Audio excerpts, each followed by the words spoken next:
नमस्कार दोस्तों, मेरा नाम है रजत शर्मा और आप सभी का स्वागत है एमपीपीएससी स्टडी आईक्यू प्लेटफॉर्म पर। आप मेरे पीछे एक टॉपिक देख रहे हैं कि मध्य प्रदेश में महिलाओं को मिलेगा सिविल सेवा में आरक्षण। तो ये बात तो हम लोगों को सबको पहले से ही पता है कि मध्य प्रदेश में अलग अलग क्षेत्रों में महिलाओं के लिए 1/3 आरक्षण का क्या किया गया है, प्रावधान किया गया है। चाहे वो आप पंचायती राज व्यवस्था में देखिएगा, नगर पालिकाओं में देखिएगा, या इसके अलावा सरकारी नौकरियों के स्तर पर भी मध्य प्रदेश में महिलाओं के लिए 1/3 आरक्षण का प्रावधान किया गया है। अब नगर पालिकाओं या पंचायती राज में चूंकि हमने पढ़ा है कि मध्य प्रदेश भारत का ऐसा दूसरा राज्य है जिसने लोकल सेल्फ गवर्नमेंट के स्तर पर या स्थानीय स्वशासन के स्तर पर महिलाओं को 50% का रिजर्वेशन या 50% की भागीदारी का अधिकार दिया है। तो चलिएगा, ये मुद्दा क्या है इसको हम लोग क्या समझ लेते हैं और हम लोग इस बात को भी देख लेते हैं कि एक्चुअल में सिविल सर्विस जो एग्जाम है जिसकी आप लोग तैयारी भी कर रहे हैं, इसमें वुमेन रिजर्वेशन पहले कितना था और अब कितना कर दिया गया है। तो आपको यह देखने को मिलेगा कि मध्य प्रदेश सरकार के द्वारा एक घोषणा की गई, उस घोषणा में कहा गया कि अब मध्य प्रदेश में महिलाओं को सिविल सेवा के स्तर पर कितना 35% का क्या मिलेगा, रिजर्वेशन देखने को मिलेगा। मतलब ये पहले लगभग 33% हुआ करता था गवर्नमेंट जॉब के स्तर पर या सिविल सर्विस के मामले में भी। तो अब महिलाओं की हिस्सेदारी मध्य प्रदेश में सिविल सेवाओं में या सरकारी सेवाओं में कितनी कर दी गई है, 33 से बढ़ा करके 35% कर दी गई। अब क्या है कि जनरली ये पढ़ाने का मेन ऑब्जेक्टिव क्या है कि हम वही पुराना या 1/3 याद करे रहते हैं और हम वही फैक्ट याद करके सीधे एग्जाम में पहुंच जाते हैं। ये नोट्स जो पढ़ते हैं उसमें एक परंपरागत रूप से 1/3 रिजर्वेशन महिलाओं को दिया गया है या 50% वाला डेटा याद कर लेते हैं। अब वो एग्जाम में सीधा आ जाएगा 35% भी, एक 33 होगा, 35 होगा, 50 होगा और इसके अलावा जो है 60% दे देगा, ये इनमें से कोई भी नहीं ऑप्शन। तो राइट आंसर क्या होगा वहां पर 35% क्या होगा, राइट आंसर होगा। इस चीज को क्या रखना है, आपको याद रखना है। तो महिलाओं को सिविल सेवा के अंतर्गत कितना 35% का क्या दे दिया गया, आरक्षण दे दिया गया।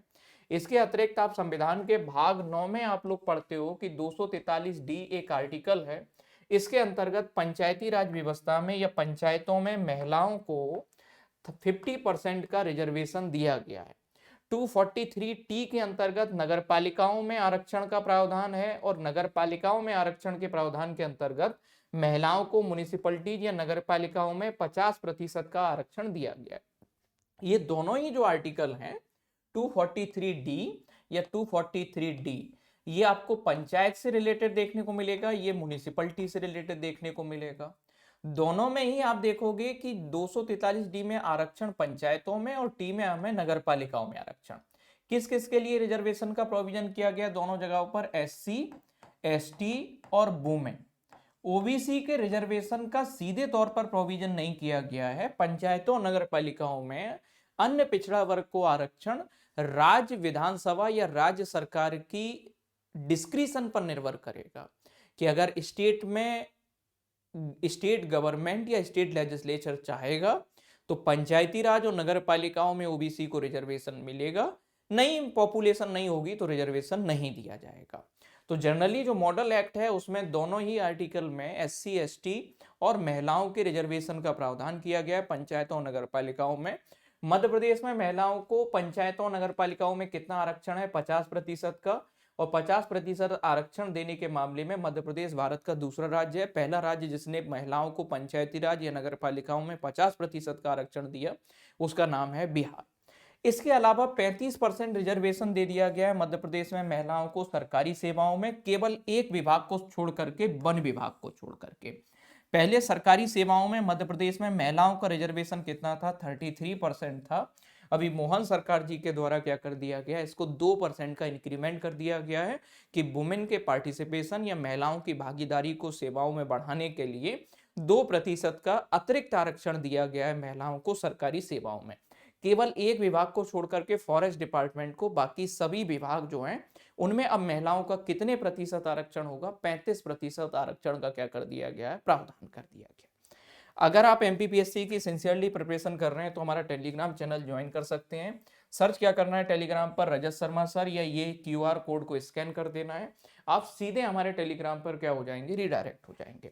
इसके अतिरिक्त अभी हाल ही में एमपीपीएससी के लिए एक फाउंडेशन बैच स्टार्ट किया गया स्टडी आईक्यू पर, जिसमें प्री, मेंस और इंटरव्यू के लिए आपको गाइड किया जा रहा है।